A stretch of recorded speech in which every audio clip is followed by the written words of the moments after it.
Hello everyone, हम लोग का प्रश्न है 390 का अभाज्य गुणनखंड क्या होगा।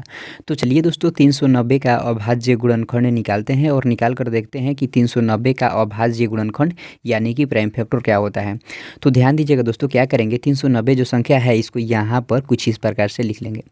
अब दोस्तों क्या करेंगे, इस संख्या को अभाज्य संख्या से कटाएंगे और पूरी तरह से कटा देंगे।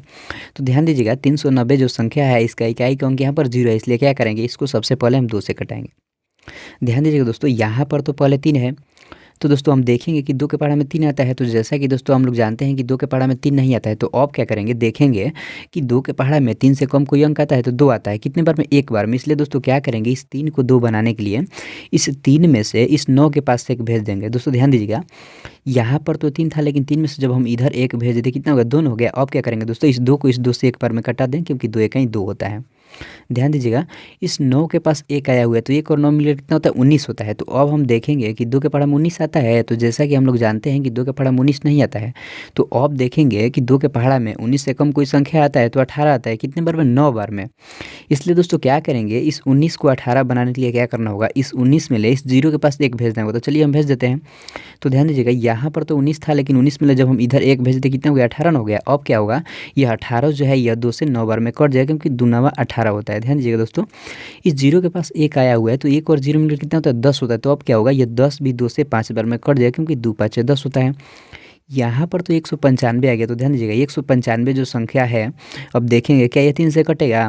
तो देखिए 3 से कटने का क्या नियम होता है, यदि किसी संख्या के अंकों का योग 3 से कट जाता है तो वह संख्या भी 3 से कट जाती है। तो चलिए इस संख्या के अंकों को जोड़ते हैं। तो देखिए 1 में 9 जोड़ेंगे तो 10 होगा, और 10 में 5 जोड़ेंगे तो 15 होगा। तो देखिए 15 जो है वो 3 से 5 बार में कट जाता है, 3 5 15 होता है। इसलिए क्या होगा, यह संख्या भी 3 से कट जाएगी। तो चलिए इसको 3 से कटाते हैं। दोस्तों ध्यान दीजिएगा, यहाँ पर तो पहले 1 है, तो 1 जो है दोस्तों यह 3 से छोटा है, इसलिए क्या करेंगे, इस 9 को भी ले लेंगे। तो 1 और 9 मिलकर कितना होता है, 19 होता है। तो अब दोस्तों हम देखेंगे कि 3 के पहाड़ा में 19 आता है। तो जैसा कि दोस्तों हम लोग जानते हैं कि 3 के पहाड़ा में 19 नहीं आता है, तो अब क्या करेंगे, देखेंगे कि 3 के पहाड़ा में 19 से कम कोई संख्या आती है तो वहाँ 18 आती है। कितनी बार में? 6 बार में, क्योंकि 3 छक्के 18 होता है।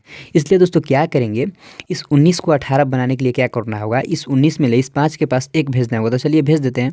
ध्यान दीजिए, यहाँ पर तो 19 था, लेकिन 19 में जब हम इधर 1 भेज दिए कितना हो गया, 18 हो गया।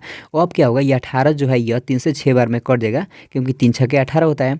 ध्यान दीजिएगा, इस 5 के पास 1 आया हुआ है, तो 1 और 5 मिलकर कितना होगा, 15 होगा। तो अब क्या होगा, ये 15 भी 3 से 5 बार में कट जाएगा।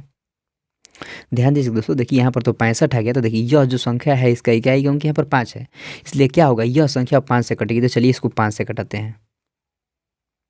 ध्यान दीजिएगा दोस्तों, देखिए यहाँ पर तो पहले 6 है, तो दोस्तों देखिए 5 के पहाड़ा में 6 तो आता ही नहीं है, 5 आता है। इसलिए क्या करेंगे, इस 6 को 5 बनाने के लिए क्या करेंगे, इस 6 में से इस 5 के पास से 1 भेज देंगे। दोस्तों ध्यान दीजिएगा, यहाँ पर तो 6 था, लेकिन 6 में से जब हम इधर 1 भेज देते कितना हो गया, 5 न हो गया।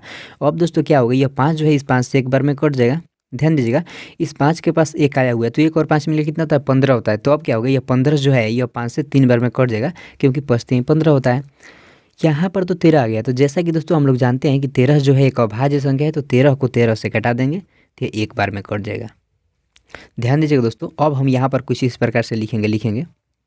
ध्यान दीजिएगा, 390 बराबर, देखिए दोस्तों 390 जो संख्या है, एक बार 2 से कटा है, एक बार 3 से, और एक बार 5 से, और एक बार 13 से। तो सभी को क्या करेंगे, गुणे के रूप में यहाँ पर लिखेंगे। तो चलिए लिखते हैं, 2 गुणे 3 गुणे 5 गुणे 13।